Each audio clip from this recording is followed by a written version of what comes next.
The contract bride set one rule, and the millionaire never crossed it. The rule was spoken quietly. Not during a meeting, not during an argument, not even during a moment of tension. It came after dinner, when the house had gone still and the last of the Christmas lights outside flickered softly against the window. She did not raise her voice. She did not explain herself. She only said one sentence. And in that moment, the contract marriage changed shape. Because what she asked for was not protection. It was distance. And what Ethan Caldwell chose to do next would decide whether this marriage was a shelter or just another place she would learn to endure. Hello, everyone. Before we begin today's story, I have a small favor to ask. Please hit subscribe and turn on the notification bell so you never miss our channel's new videos. It is quick, free, and the best way to support us in bringing you more dramatic stories. Your support means the world to us. Where are you watching from? Drop your city or country in the comments below. Thank you very much. The house felt different after Christmas. Not emptier, just quieter. The decorations were still there, but the urgency had left them behind. The tree stood in the corner of the living room, lights dimmed, ornaments untouched. Everything seemed to be waiting for permission to return to normal. Clara stood near the kitchen counter, her hands resting lightly on the edge. She had learned to notice small things since arriving here. Sounds, movements, the way space behaved when another person entered it. Ethan Caldwell was across the room, reviewing documents on his tablet. He was always working, but never in a way that made noise. She took a breath. "I need to say something," she said. Ethan looked up immediately and set the tablet aside. He did not interrupt her silence. He waited. "There is one rule," she continued. "Just one." She did not face him when she spoke. Her eyes stayed on the countertop, as if she needed something solid to keep her steady. "No touching," she said. "No questions about my past. And no expectations that I owe you anything because of this marriage." The words were not sharp. They were measured, carefully placed. Ethan did not respond right away. He stood, slowly, making sure his movement did not feel sudden. He stopped several feet away, leaving space between them that felt intentional. "All right," he said. That was it. No hositashchen, no negociation, no attempt to soften the rule with reassurance. Clara turned, surprised despite herself. "You agree?" she asked. "Yes," Ethan replied. "Because those things should never be assumed." She studied his face, waiting for the fine print that usually followed agreements like this. There was none. His expression was calm, but not distant. Present, without pressure. The rule settled into the room like a line drawn clearly on the floor. And then the test began. Over the next few days, Ethan never crossed it. He announced himself before entering a room she occupied. He kept doors open. When she spoke, he listened without redirecting the conversation. When she was quiet, he let the silence remain untouched. Once, she returned home later than expected, her shoulders tight with exhaustion. Ethan noticed immediately. He stood, paused, and stopped himself. "There is tea in the kitchen," he said. "I will give you the room." He walked away. Clara stood there long after he left, something unfamiliar loosening in her chest. The rule had not been a challenge. It had been a door. And for the first time in a long while, she realized someone had chosen not to open it. What she did not yet know was how much that choice would change everything that came next. The days that followed did not change on the surface. The house remained the same. The contract remained valid. The distance between them remained visible. And yet, something inside the space began to settle. Clara noticed it first in the mornings. She would wake early, careful with her movements, listening before stepping into the hallway. Every place she had lived before had trained her to expect interruption. Questions, presents that arrived too quickly. But here, the silence waited for her. Breakfast was prepared, always placed at the far end of the table. Nothing was said about it. Nothing was watched. If she sat, she sat. If she left, it was untouched and quietly cleared later. Ethan never asked. He learned her rhythm without standing too close to it. When she lingered in a room, he found something else to do elsewhere. When she left the house, he did not check the time. When she returned, he greeted her only if she initiated it.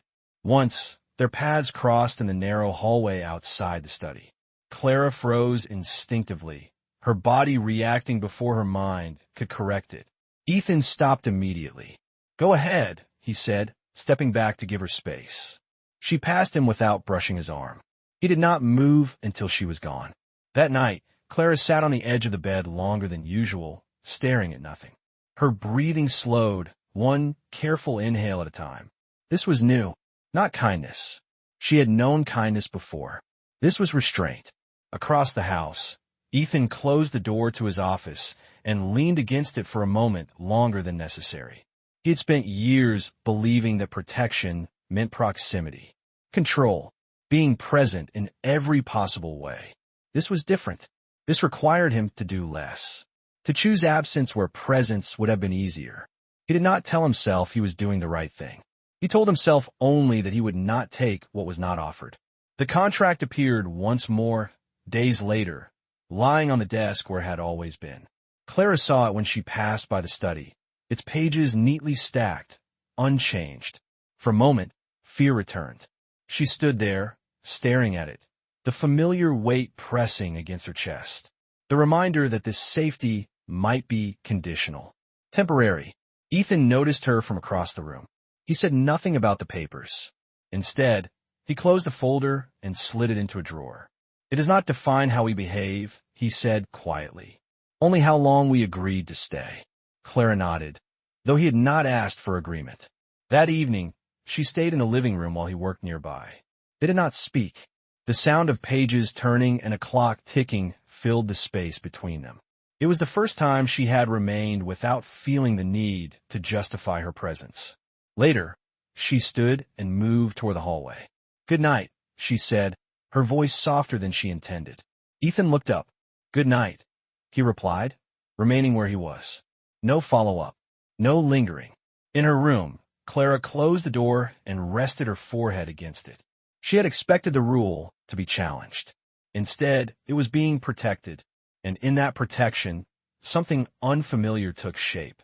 Not trust, not affection, but the beginning of ease. She realized then that healing was not something that arrived all at once. It did not announce itself or demand recognition. Sometimes it was simply the absence of fear. Sometimes it was a door that remained closed because no one tried to open it. And for the first time since the contract was signed, Clara allowed herself to wonder what it might feel like to choose, rather than endure whatever came next. The shift was subtle, so subtle that Clara did not recognize it at first. It did not arrive as confidence or relief. It arrived as attention, the kind that did not cling or intrude, but noticed patterns quietly and adjusted without comment. She began to see it in the small arrangements of the house. A lamp moved slightly, so the corner of the living room was no longer shadowed in the evenings. A chair angled away from the doorway, so she did not have to sit with her back exposed. A coat placed on the back of the chair closest to the door when the temperature dropped, never handed to her directly. Ethan never mentioned any of it. He observed, then stepped back. One afternoon, Clara sat at the dining table with papers spread in front of her. They were not part of the contract. They were hers. Notes she had been rewriting again and again, unsure of what they were meant to become. Ethan passed through the room, slowed when he saw her, then continued toward the kitchen without stopping. A moment later, the kettle began to heat. He placed a mug beside her without comment and left the room. Clara stared at the steam rising from the cup. No question followed. No expectation of conversation. Just the option to accept what was offered or leave it untouched. She took a sip. Across the hall, Ethan paused in the doorway of his study and listened to the sound of the kettle clicking off. He had learned to recognize the difference between proximity that comforted and proximity that demanded something in return. This required restraint. There were moments when it would have been easier to speak, to fill the quiet with reassurance, to explain his intentions so there could be no misunderstanding. He chose not to. One evening, Clara returned home later than usual. The sky had already darkened, the street lights casting long reflections across the pavement. Her shoulders were tight, her steps measured. Ethan noticed immediately. He stood from a sofa, then stopped himself halfway. "I will be in the study," he said. "If you need anything." He turned away before she could respond. Clara stood in the doorway, her keys still in her hand. The familiar tension in her chest loosened just enough for her to breathe deeply. She did not need to prepare an answer. She did not need to perform gratitude. She walked into the living room alone and sat down. Minutes passed, then more. The house remained quiet. Later that night, Clara found herself lingering near the study door. She did not knock. She did not enter. She simply stood there, listening to the faint sound of pages turning. Ethan sensed her presence without looking up. "I'll be finished soon," he said. "There is no rush." She nodded, though he could not see it, and returned to her room. That was when it happened. The realization arrived without ceremony. This was not someone waiting for permission to cross her boundaries. This was someone building his life around not doing so. Ethan closed the file on his desk and leaned back in his chair. He had spent years mastering negotiations that required pressure applied at exactly the right moment. Influence was something he understood intimately. This felt like learning an entirely different language. The contract still existed. He did not deny that. It was folded neatly in a drawer, its terms unchanged. But the way he honored it had shifted. It was no longer about fulfilling obligations. It was about protecting space. Clara lay awake later that night, her thoughts moving slowly instead of racing ahead.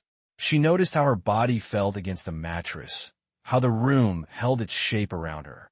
For the first time since the marriage began, she did not rehearse explanations for the morning.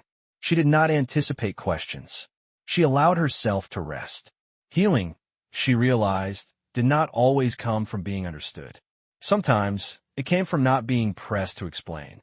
And somewhere in the quiet distance between two separate rooms, both Clara and Ethan understood that something important had begun, not because of what had been done, but because of what had been deliberately left undone. Clara did not realize when the vigilance faded. There was no single moment she could point to, no clear line between before and after. It happened gradually, in a way tension leaves the body when it finally believes it is no longer needed. She noticed it one morning while pouring coffee. Her hands were steady.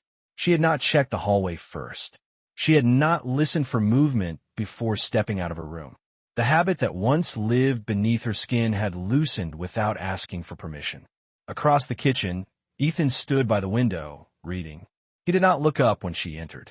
He did not shift his stance or change the rhythm of his breathing. She poured her coffee and sat at the table. Nothing happened.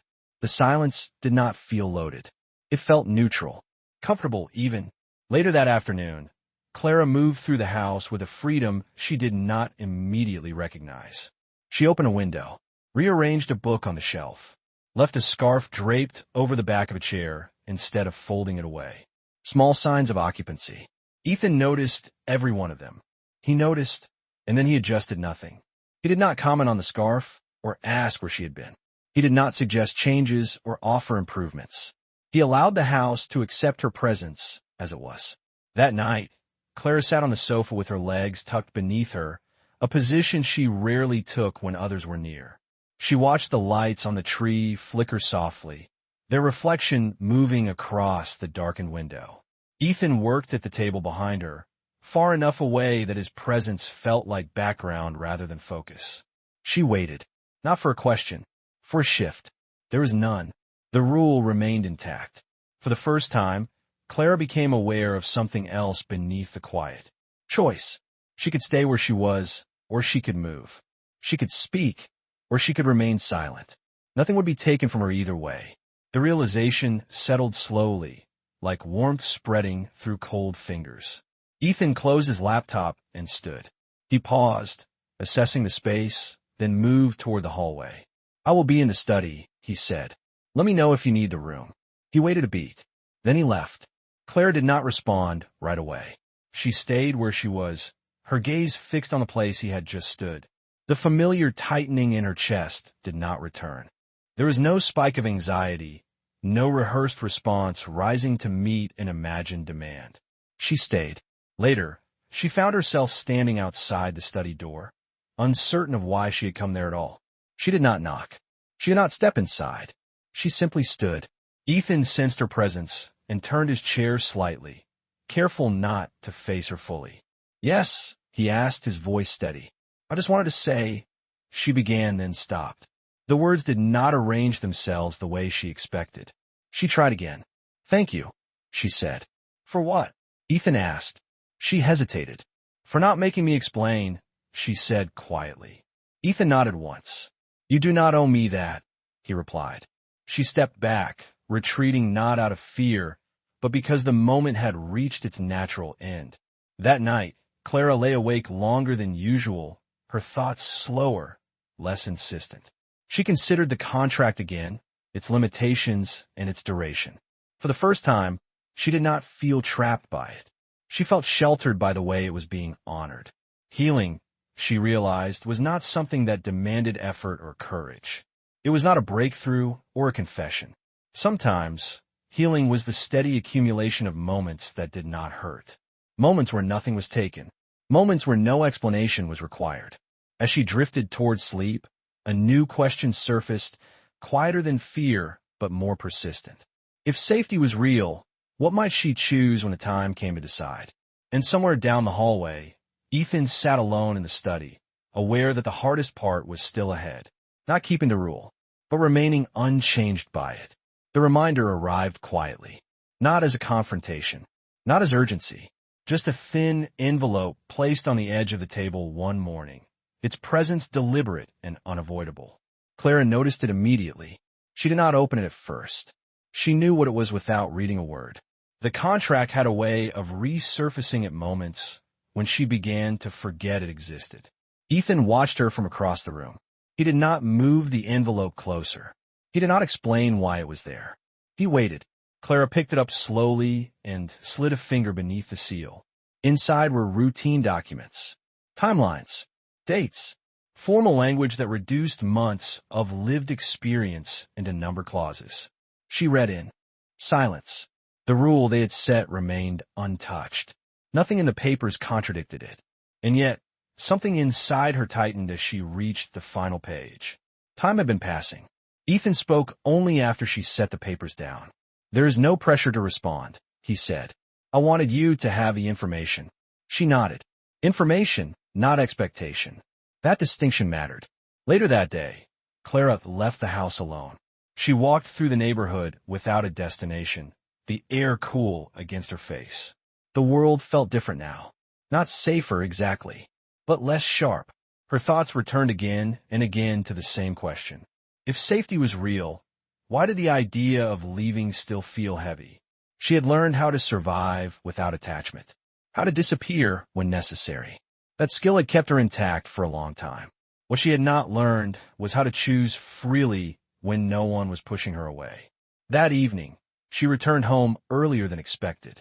Ethan was in the kitchen, sleeves rolled up, preparing dinner. He looked up briefly when she entered, then returned to what he was doing. You are back early, he said. Yes, she replied. No follow-up came. She stood by the counter, unsure whether to stay or move away. The uncertainty surprised her. It was not fear. It was unfamiliarity. I read the documents, she said finally. Ethan nodded. Thank you for telling me. She waited for more. There was nothing. They make it sound simple, she added. Like a schedule. They usually do, Ethan said. Reality rarely fits neatly. She studied his face, searching for something she could push against. A suggestion, a preference, a sign of what he wanted her to do. There was none. What do you want? She asked quietly. Ethan paused. He turned to face her fully, careful not to close the space between them. I want you to choose what does not harm you, he said, even if that choice does not include me. The words settled between them without drama or weight. He did not soften them. He did not add conditions. Clara felt the familiar instinct to deflect, rise up, then fade. She had expected persuasion. She had prepared herself for disappointment. Instead, she found herself standing in front of someone who refused to benefit from her uncertainty. That night, Clara sat alone in her room with the documents spread across the bed. She read them again, slower this time.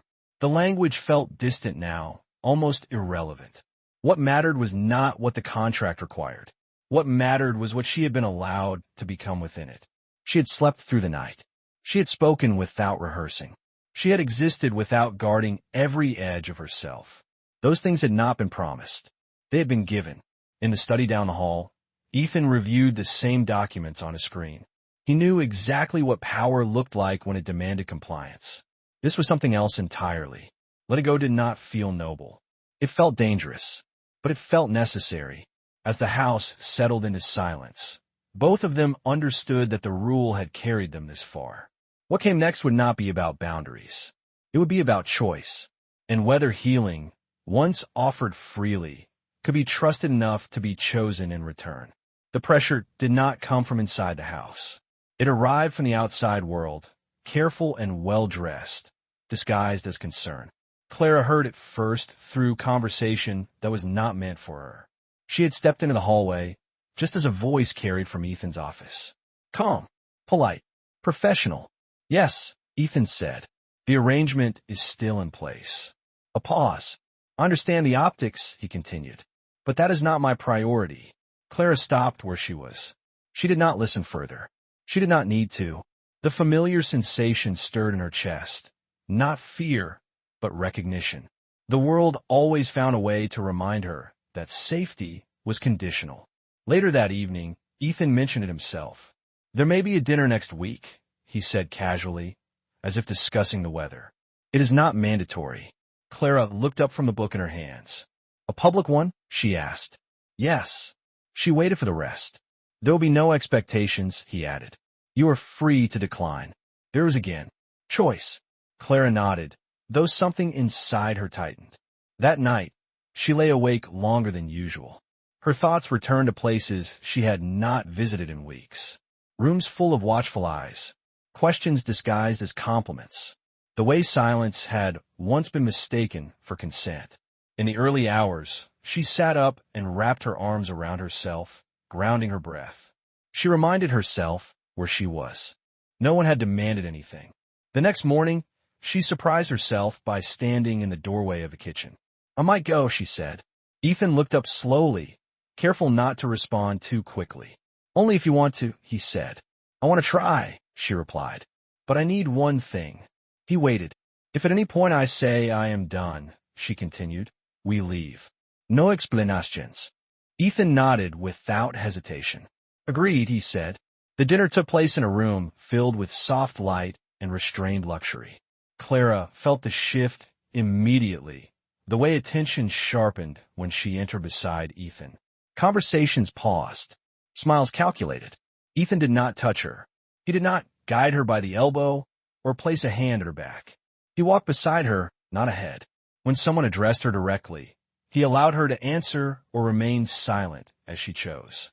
She noticed everything. The way he angled his body slightly toward her when the room grew crowded. The way he slowed his pace when her steps shortened. The way he checked her face not for approval, but for readiness. At one point, a woman leaned in with a knowing smile. You must feel very lucky, she said softly. Clara felt the old instinct flare, sharp and familiar. Ethan spoke before she could. She does not owe this room anything, he said calmly, including explanations. The conversation shifted. Later, Clara stepped onto the terrace alone, the night air cool against her skin. She stood there, breathing deeply, grounding herself in the present. Ethan joined her a moment later, stopping at a respectful distance. Are you done? He asked. She considered the question carefully. No, she said, but I am tired. Then we can leave, he replied. She nodded. The drive home was quiet. Back inside the house, Clara removed her shoes slowly, her body heavy but steady. She realized something then, standing barefoot on the cool floor. She had not disappeared. She had not endured. She had participated, and she had left on her own terms. Ethan watched her move through the room, aware that tonight had changed something fundamental. He had not protected her by shielding her from the world. He had protected her by standing with her without taking control. As Clara retreated to her room, she paused in the doorway. Thank you, she said, her voice steady. For what? Ethan asked. For stopping when I asked, she replied. He nodded. That will not change, he said. Alone again, Clara felt a quiet certainty settle into place. Healing was no longer just something that happened to her. It was something she could carry with her. And the choice ahead no longer felt like an escape. It felt like a decision she was finally strong enough to make. The house felt different the morning after the dinner. Not quieter, not warmer, just settled. Clara noticed it as she moved through the hallway. The way her steps sounded familiar instead of cautious. The floor did not creak differently beneath her weight. The walls did not feel like they were listening. She stopped in front of the window and watched the street below. Life moved on at its usual pace. Cars passed. Someone walked a dog. Nothing dramatic had changed. And yet something had. She had gone into the world beside Ethan and returned without losing herself. That realization stayed with her throughout the day. Ethan gave her space without withdrawing. He worked from home, moving between rooms with the same measured awareness he always had. He did not ask how she felt about the night before. He did not seek reassurance. He trusted the silence to hold what it needed to. In the afternoon, Clara found herself in the study doorway again. This time, she did not hesitate. "Do you have a moment?" she asked. Ethan closed the file in front of him immediately. Of course. She did not sit. She leaned against the doorframe, arms loosely crossed, grounding herself in the familiarity of the posture. "I've been thinking about the contract," she said. He nodded once. "All right. There was a time when I thought leaving was the only way to stay intact," she continued. "I built my life around that belief." Ethan listened without interrupting. "But now," she said, choosing her words carefully, "I'm not sure if leaving would actually protect me, or if it would just repeat the same pattern." The admission surprised her. She had not planned to say it aloud. Ethan did not respond immediately. When he did, his voice was steady. "You do not need to decide anything now," he said. "And whatever you choose, I will respect it." She exhaled slowly. "That is the problem," she said, a faint smile touching her lips. "You make it hard to run when there is nothing chasing me." Ethan smiled, just slightly, then let it fade. "That is not intentional," he said. "I know," Clara replied. "That is why it matters." Later, Clara went out alone. She walked without a destination, letting her thoughts surface and pass without judgment. The city felt less overwhelming now. Sounds blended instead of colliding. People moved around her without threat. She realized she was no longer scanning for exits. When she returned home, the sun was already setting. The living room was bathed in soft amber light. Ethan sat on the sofa, reading. She sat beside him, close enough to feel the warmth of his presence, far enough to keep her autonomy intact. Neither of them spoke. After a while, Clara broke the silence.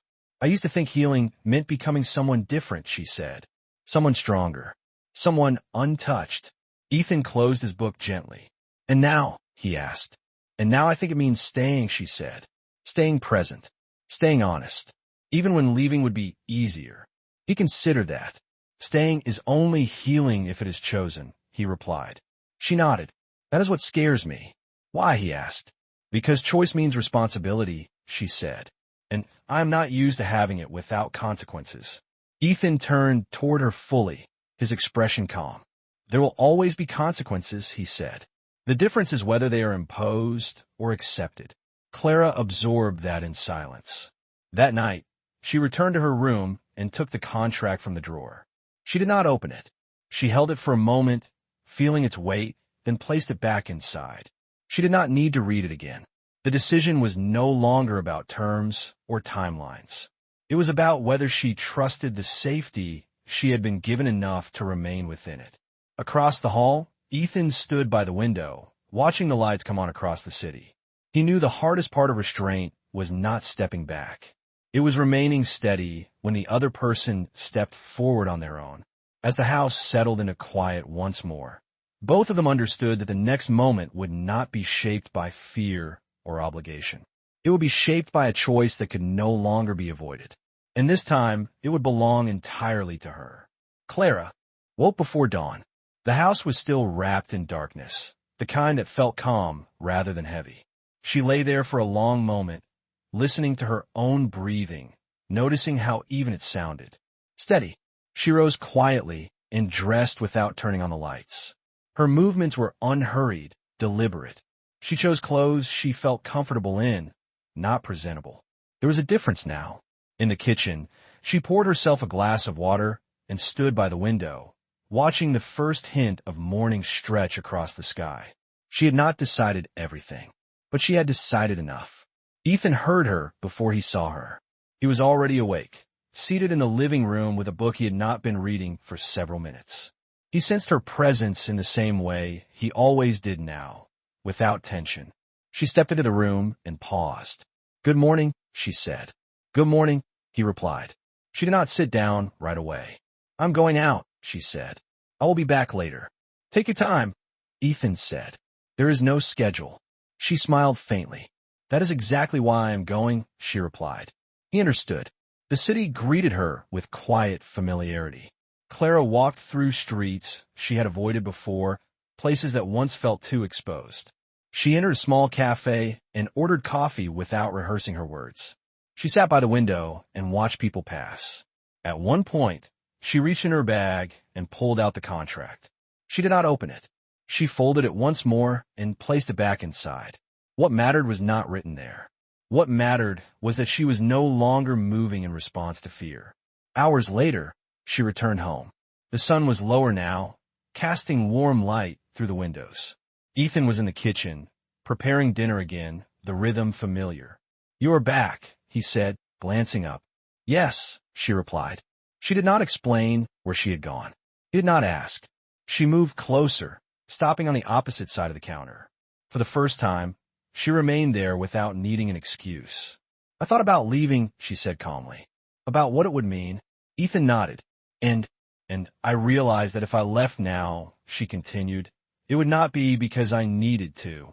It would be because I was afraid of staying." He absorbed that without comment. "I did not want to make decisions out of fear anymore," she said, "even when fear is familiar." She waited, not for persuasion, for acknowledgement. "You do not owe me an answer," Ethan said carefully, "or a promise." "I know," she replied. "That is why I am telling you this." She reached into her bag and placed the folded contract on the counter between them. "I'm not ready to end it yet," she said. "Not because I feel trapped, but because I want to know who I am when I stay by choice." Ethan did not touch the contract. "Then it remains exactly as it is," he said. "Nothing changes unless you ask for it to." She nodded, relief softening her shoulders. They ate dinner together in companionable silence, the kind that did not require performance. At one point, Clara laughed quietly at something small, surprising herself with the sound. Later, as night settled around the house, Clara stood in the hallway and looked at Ethan. "I'm still afraid," she said honestly. "That is allowed," he replied. She hesitated, then stepped forward and rested her head briefly against his shoulder. It was a simple gesture, unclaimed, unheld. Ethan remained still, allowing her to set the distance and the duration. When she stepped back, she looked steadier than before. "Good night," she said. "Good night," he answered. As she closed her door, Clara felt a quiet certainty settle within her. She had not chosen him. She had chosen herself. And for the first time, staying did not feel like surrender. It felt like healing in motion. Morning light filtered softly into the house. Not dramatic, not symbolic, just present. Clara woke with a sense of quiet clarity she had not felt before. There was no rush in her body, no need to brace herself against the day. She lay still for a moment, letting the feeling settle. She knew what she was going to do. In the kitchen, Ethan stood by the counter, preparing coffee as he did every morning. He glanced up when she entered, offering a small nod instead of a greeting that demanded response. She poured herself a cup and leaned against the counter beside him. "I thought about what staying means," she said. He listened. "It does not mean commitment," she continued, "and it does not mean obligation. It means I am choosing not to leave just because I can." Ethan considered her words carefully. "And if that changes?" he asked. "Then I will say so," Clara replied. "And I will leave knowing it was my decision." He nodded. "That is all I have ever wanted for you," he said. She studied his face for a moment, searching for expectation. There was none. Later that day, Clara retrieved the contract one final time. She carried it into the living room where Ethan sat reading. She placed it on the table between them. "I'm not ending this today," she said calmly. but I am changing how I see it. Ethan remained still. It is no longer a shelter I hide behind, she continued. It is a structure I choose to stay within while I heal. He met her gaze. Then it serves its purpose, he replied. She folded the contract neatly and returned it to the drawer, not with relief, but with certainty. In the afternoon, Clara left the house again. This time, she did not go far. She walked through familiar streets and returned with groceries, keys jingling softly in her hand. She belonged to the space she was moving through. That evening, they shared dinner at the table instead of across the room. Conversation came easily, touching on ordinary things. Food, weather, a book Ethan had finished reading. No future promises were made. No timelines were discussed. Afterward, Clara stood by the window, watching the lights outside flicker on. Ethan joined her, standing beside her, close but not touching. I used to think love meant being chosen, Clara said quietly, or being needed. And now? Ethan asked. And now I think it means being safe enough to choose, she replied. He absorbed that, his expression thoughtful. That kind of love does not demand anything, he said. No, she agreed. It invites. She turned toward him then, her movement unhurried. She reached for his hand and held it lightly, giving herself room to let go if she needed to. Ethan did not tighten his grip. He simply stayed. The moment passed naturally, without ceremony.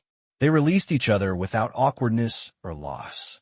That night, Clara returned to her room feeling lighter than she had in years. She did not lock the door out of habit. She did not sit on the bed rehearsing escape routes. She slept in the study. Ethan stood by the window, reflecting on the quiet shift that had taken place. Power had taught him how to control outcomes. Healing had taught him how to step aside. As the house settled into stillness, both of them understood the truth of what had formed between them. This was not a rescue. It was not a possession. It was a space where choice was honored and safety was not conditional. And in that space, something genuine had begun. Not because one of them stayed, but because staying had finally become free.